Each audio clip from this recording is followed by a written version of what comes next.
Your book, Wild, did you ever anticipate when you wrote this where you would be today? I mean, my gosh, Oprah bestseller, Reese Witherspoon is playing you in a movie that's coming out next fall.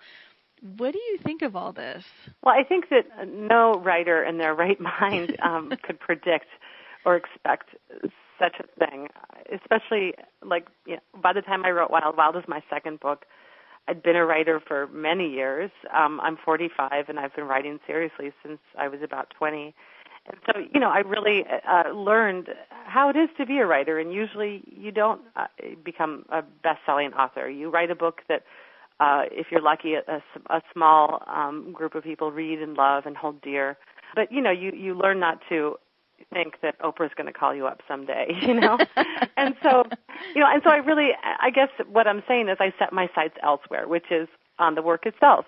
And so, of course, when it was greeted with such love by so many different people in so many different parts of the world, I've been stunned and amazed. And I don't think I'll ever get over the experience of, having Reese Witherspoon play me in a movie. I mean, right. that was such an amazing experience to watch that happen. I was on the set a lot and was very involved in the film.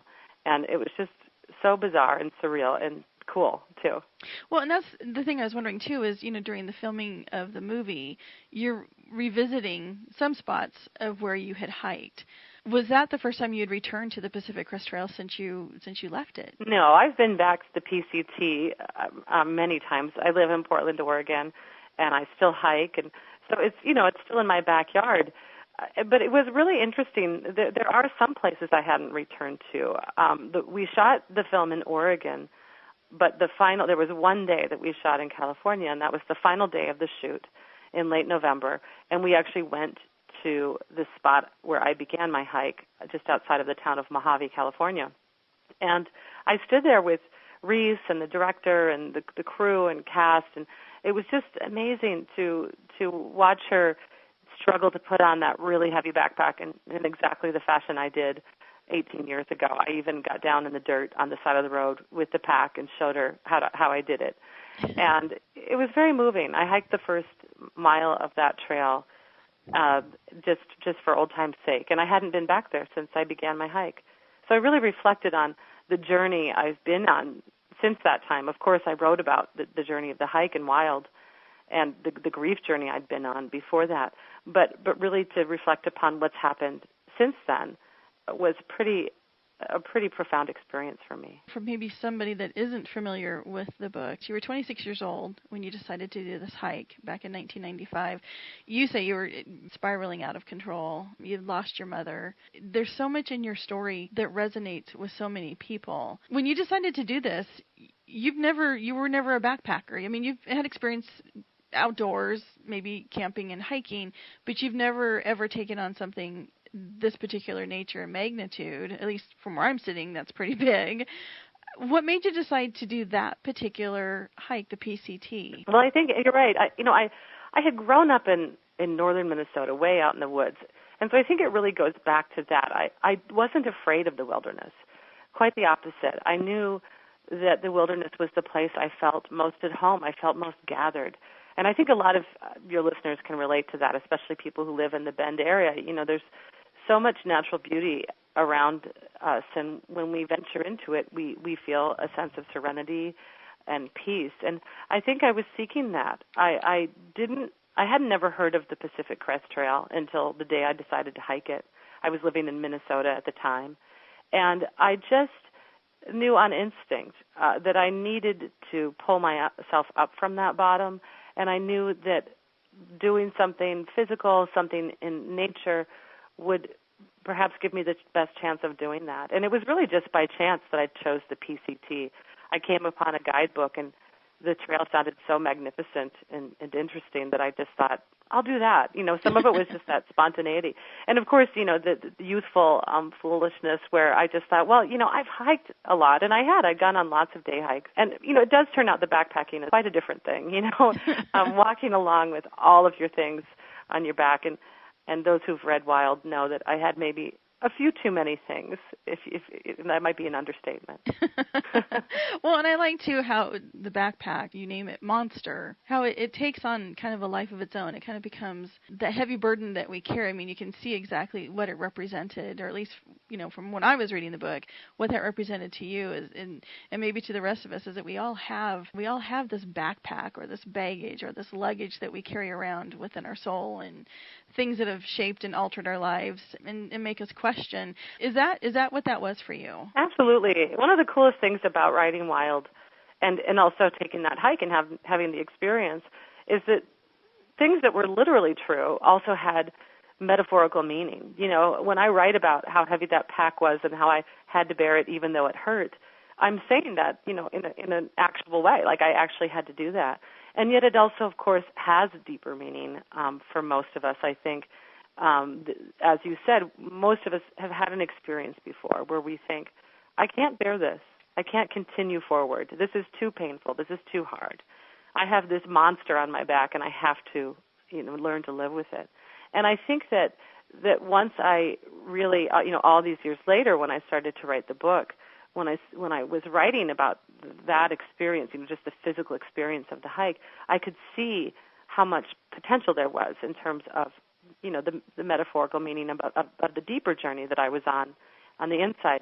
And in fact, as a writer, I had to almost step back from that a bit because it is so metaphorical. I had to sometimes say, okay, lighten the language about the way I spoke of the pack. And so it was fascinating to me as a memoirist. What we do, what I do is use life to make literature, and literature, isn't just a report on what happened, but an examination of what it meant, what happened meant. And so the hike was it lent itself very naturally to a deeper exploration of what it means to be human. You had suffered so much loss, not only losing your mother in such a short period of time at such a young age, the loss of marriage, your siblings, your stepfather. I mean, so much was going on at that time. But you said earlier, too, that instinctively you knew you needed to do something because it would have been so much easier to just keep going in the direction you were going. What was it? What was that instinct? Where did that come from? Because I think that's something that we all get to a point where we don't know which way to turn. We kind of freeze in life. And what was that in you that made that happen? I think it was the love that my mother gave me my whole life. It's really interesting to me that at the bottom, I think that's a very perceptive point, and I'm so glad that you saw that. That here I was at the bottom, and what I chose to do was to take an 1,100-mile hike in the wilderness. Now, granted, I was doing other things too. I was using heroin. I was involved with all kinds of things that were really self-destructive to me. But there was also that true voice within me that I listened to. And I think I was able to listen to it because I'd been given something that can never be taken away, and that is absolute, total, unconditional love by my mother. I didn't have a good father. I didn't get that from my father. That was a wound instead of the opposite. And that was a wound I had to heal. But my mother, as sad as I was about her death, what she left me with was nothing but riches, nothing but the giant gift of her love that can never die. And so I think that was what I was calling upon. When I realized I can't keep self-destructing, I have to gather myself again, and I have to become the person my mother raised me to be. It was not so much that I was concerned about saving myself. It was that I was concerned about really honoring the mother who had loved me so well and who had sacrificed so much for me and my siblings. And at what point along the trail, because there was, days on end that you would not see a human being. Yeah. At what point along the trail did you realize that, yes, I'm going to get away, I'm going to go do this hike, try and find myself, that it was actually starting to happen? Well, I knew pretty early. It's hard to answer that all at once because, I was out there for like 94 days. And of course, realizations and changes and transformations, they happened, they were a process, they happened bit by bit. Certainly in the first hour, I knew that I was in deeper than I imagined. I knew that I was going to be up against something that was going to be difficult in ways that I hadn't quite been able to think through until I was out there. And then, in that first week, I went the first 8 days of my hike without seeing another human being. And that was profound. And I realized I'm in this alone. I'm really going to have to call on my own resources, which is exactly what I was looking for. And each point along the way, each week, I write in Wild. Each week was a crucible. There was something new I had to learn almost every day, and that was powerful. It wasn't one big epiphany. It was, all along the way, I got a deeper sense of what it was I was doing and why I was doing it, and also what I was seeking and what I found were revelations. Well, and that's just it, is that you were, and I think you write this too, walking to peace and forgiveness, for lack of a better word. It was like a pilgrimage that you were on. Absolutely. Yeah, I think that's the right word, a pilgrimage, certainly a journey that I was seeking, that kind of spiritual redemption or emotional healing or psychological restoration. That really connects my experience and my story to the journeys of people throughout time. That's, I think, one of the reasons that Wild has resonated across cultures and genders and ages and stuff all over the world, is that, that's a really primal tale, to go off into the darkness, the metaphorical darkness, and to be changed by it, to be enlightened by it. It's a very ordinary thing. I mean, I think sometimes we think these journeys are called the hero's journey, but really I think most humans need to go on it in order to evolve. You want people to realize that you're really not that much different than the rest of us. What do you mean by that? Well, I think that there's a funny thing that can happen. They're like, oh, you're so brave, whether it be as somebody who went and walked 1,100 miles. And like I always say, there are many people who have taken longer hikes and better adventures and all of those things. And it's not even a competition. There's this wonderful phrase in the hiking world and the backpacking world, and it's hike your own hike. And so it's not about how far you go. It's the intention that you do it with and what you're up against while you do it. I've had so many interesting emails from people who are inspired to hike after they've read Wild. And some of those people are saying things like, I took a walk in the park in my city for an hour alone, and it's the first time I've ever walked alone in my whole life. And, to me, that's like, wow, that's something you did that you were afraid to do, and now you feel good that you did that. That's pretty powerful. And so I think that the ordinary is extraordinary, and I just think that so much about bravery or courage just really has to do with harnessing your own strength and your own power and saying, I'm not going to be ruled by my fears. I'm going to be ruled by my intentions and my desires and seeking out that biggest self. And so, I think that there's, when we make that space between us and the people we admire. I mean, I admire lots of people too, but what I'm always reminded of is not how different they are from me, but how much they just called upon the very same humanity that resides within us all.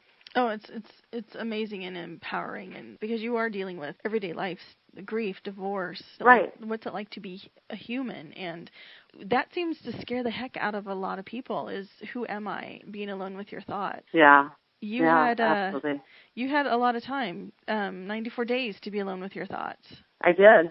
And as a writer, I did on the hike. And then, as a writer, a lot too, because in order to write a book, and I've written 3 of them, what that demands for me is just deep solitude, deep silence, and really getting into the self in a way that is not about distraction or conversation or interaction. So yes, I've spent a lot of time thinking.